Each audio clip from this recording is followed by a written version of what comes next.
Latin American almuerzo is 1 to 3. Here it's like 1 to 5. And actually, the whole summer is almuerzo hour for Italians.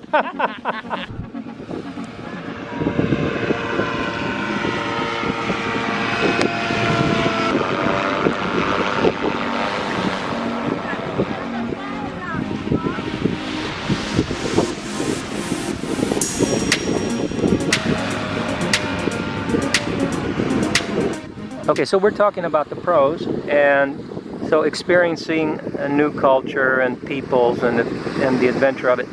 Well, I would say on that score, I would say that not everyone's going to get as much of that as they think they will if they abide by the tenets of the RAM magazine, you know, go to a Gringo Haven, Gringo Gulch kind of thing. So you're right. Yeah, I think that we've gotten quite a bit of that.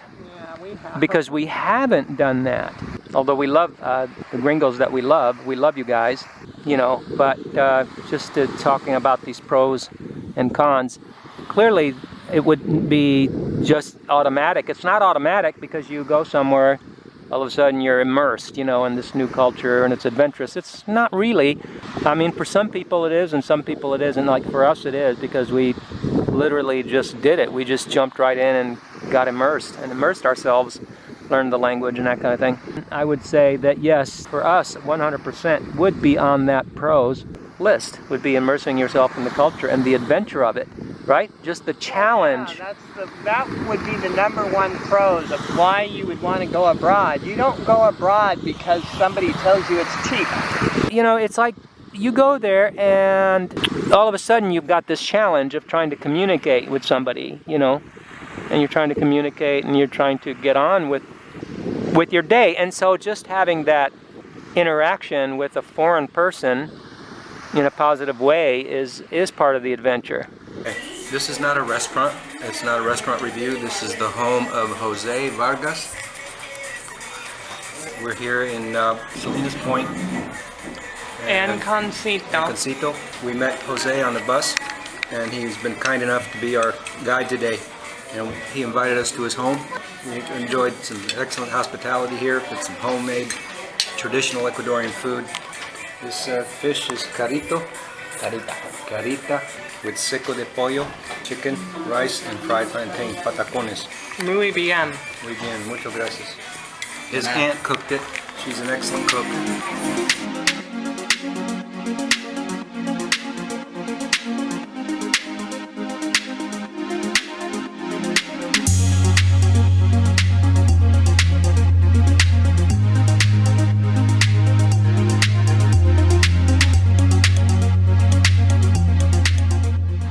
I know that some people would put food on the pros list. You know, for us that's another challenging one because we make really good food at home, and so clearly I wouldn't spend thousands of dollars to get on a plane for, you know, to go get food that I just make at home. We favor Italian and Mexican food, so like if we go to Thailand, right, we're gonna get different food, you know, going out to eat than what we normally eat, but we eat really good food at home. I'm just looking at it from our point of view, but I guess from somebody else's point of view. I don't know if you can get the ingredients for Thai foods in Italy, in the village. Oh, you'd be surprised. There's a lot of hot peppers here. But as far as bamboo shoots and things like that, no. Angelo made homemade pasta. This is a homemade baked pasta dish. Let's get a fork.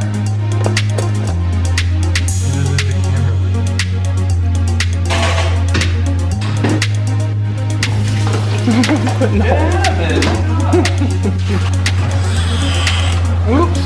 Whoa. But no, I mean, I would say that the food would simply be auxiliary. It would be a kind of thing out here on the outskirts of the whole picture. You're getting all these major benefits, but on the outskirts of that, gee, okay, so we get a different kind of food. I don't want to make this video through my own lens. I mean, I want to talk about my lens, but I also want to give people their perspective too. In that respect, you get to go abroad and experience the ways that a different culture does things. For example, I know that one of the things that really strikes people is that everything closes. Even in Italy, everything closes between 1 and like 4:30. And Latin America is like that too. Italy's like that. I think Italy closes up longer than Latin America. Italy closes even longer, yeah. The Latin American almuerzo is 1 to 3. Here it's like 1 to 5. And actually, the whole summer is almuerzo hour for Italians. That's why listen to this. I was just talking to my mom, and she said I sent her a postcard back in June, and she just got it 2.5 months later.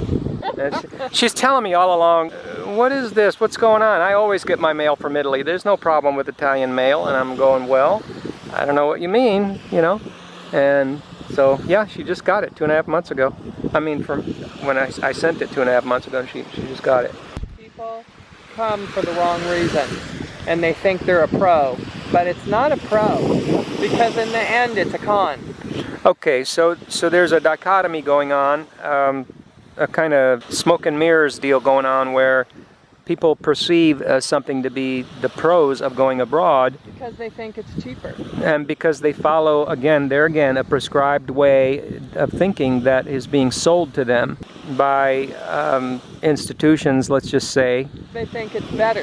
Which we call RAM. They think the climate's better. They think the health care is better.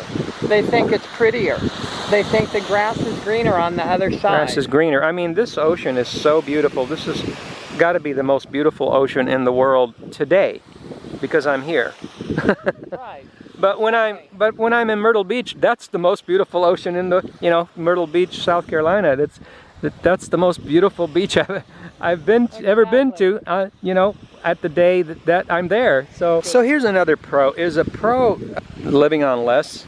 Depends on your frame of reference, right? It's like if you're on the highway going at 55 miles an hour and somebody's going 40, you're going really fast. But if everybody was passing you by going 75, you're the slowpoke. You see what I mean? This is a minefield talking about going abroad because it's cheaper.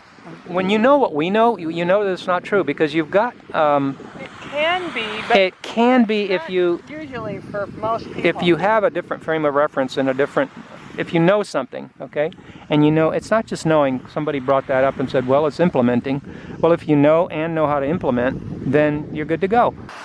And then getting some help with the implementation, that's always an option. For example, we've made videos where we showed rentals on the beach over there in Ecuador, going for just a regular 3-bedroom, 2-bath condo for $2,500 a month. I mean, you can go to any touristy area and see things like that. And so, I'm not trying to blow things out of proportion, although that is blown out of proportion from somebody that wants to live abroad, because that's just a touristy thing, If you follow this RAM circuit and that's where you plan on going, that's the kind of thing you're going to see. And I mean, so how is that a pro that it's cheaper to live abroad? How is that a pro? I mean, we just walked to the beach today and our rent's $340, and that's for furnished. So, and we're not on the RAM circuit. $340. It's 300 euros. 300 euros. So for us, it's cheaper abroad.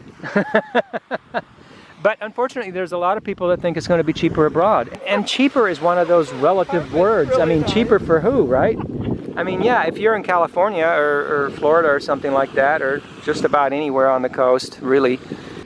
Okay, so I'm trying to make a video here about pros and cons, and I'm getting lost because it's a minefield of a conversation for people like us that are in the know and have the insight and the implementation and all the tools to get this done. So if you want to make it happen, it's possible, but I see a lot of relativism in this space where you've got people saying, well, my health insurance in Florida was $2,500 a month, but I get to live with a car in Portugal for that. So, it just depends on who you are and what your circumstances are. I mean, yeah, making a pros and cons video like this is so convoluted because of the different players in the space, different participants.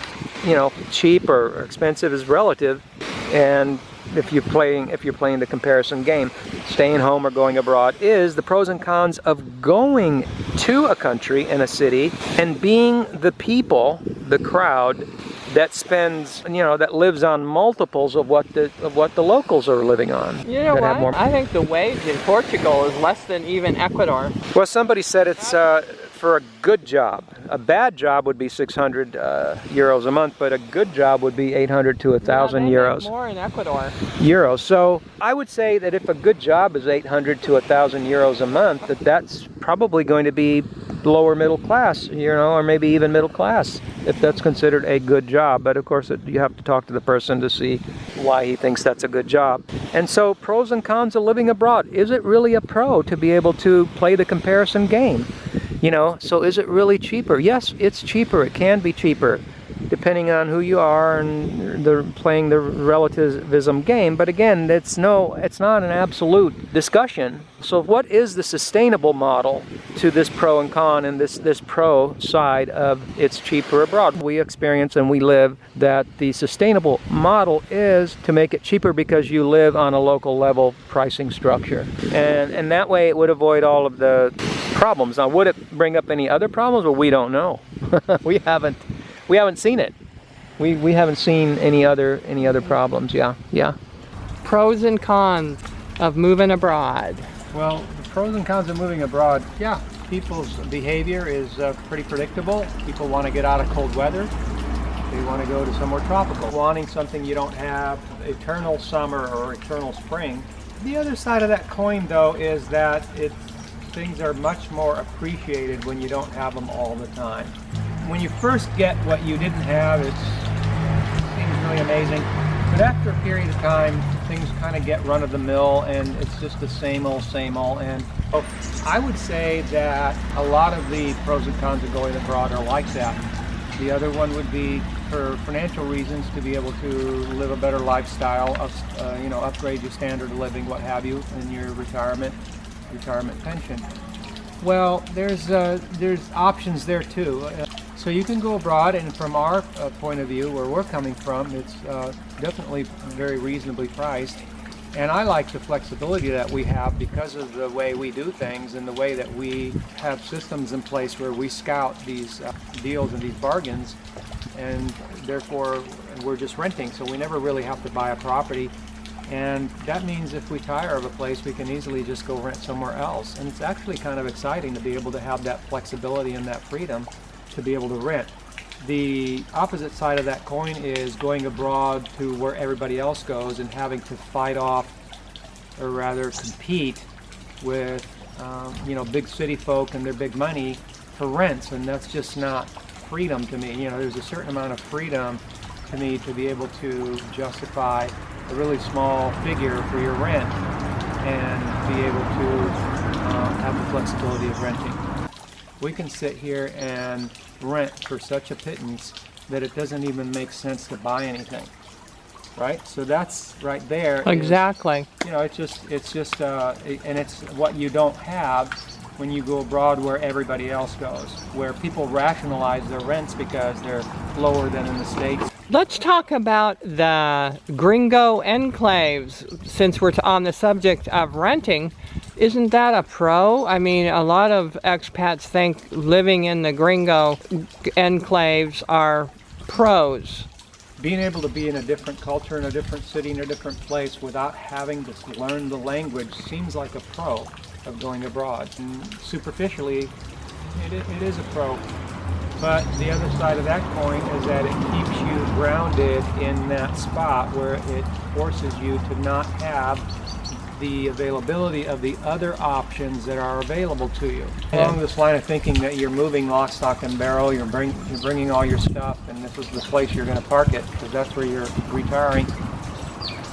Why would you want to limit yourself, other than just the convenience or the ease of not having to learn a language?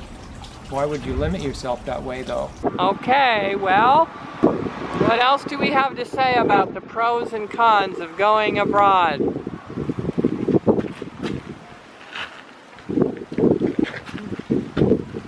I just came from that. Is that a pro?